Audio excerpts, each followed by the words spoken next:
नमस्कार शेतकरी मित्रांनो, सर्वप्रथम सर्व शेतकरी बांधवांना माझा नमस्कार। शेतकरी मित्रांनो, आज आहे 25 ऑगस्ट 2025। शेतकरी मित्रांनो, जाणून घेऊया आपण आज झालेल्या कांद्या बाजार भावामध्ये झालेला बदल। शेतकरी मित्रांनो, आवक ही घटलेली आहे आणि कांद्याचा भाव देखील कडाडलेला आहे।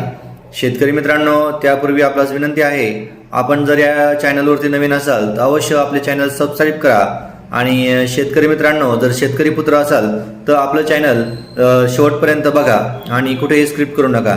शेतकरी मित्रांनो, मी आपल्याला सांगणार आहे पुणे गुलटेकडी या ठिकाणी आज झालेला कांदा बाजार भाव। शेतकरी मित्रांनो, कांदा पुणे या ठिकाणी गुलटेकडी या ठिकाणी या मार्केटमध्ये कांद्याची जी आवक आहे ती आवक झालेली आहे 10,734 क्विंटल या ठिकाणी आवक झालेली आहे आणि कमीत कमी दर जो आहे तो 500 रुपये प्रति क्विंटल या ठिकाणी भेटलेला आहे आणि शेतकरी बांधवांनो, जो सर्वसाधारण दर आहे तर तो 1100 रुपये प्रति क्विंटल आहे आणि जास्तीत जास्त दर जो आहे तो 1700 रुपये क्विंटल भेटलेला आहे। शेतकरी मित्रांनो, हा होता आज पुणे गुलटेकडी रिअल रिपोर्ट। धन्यवाद।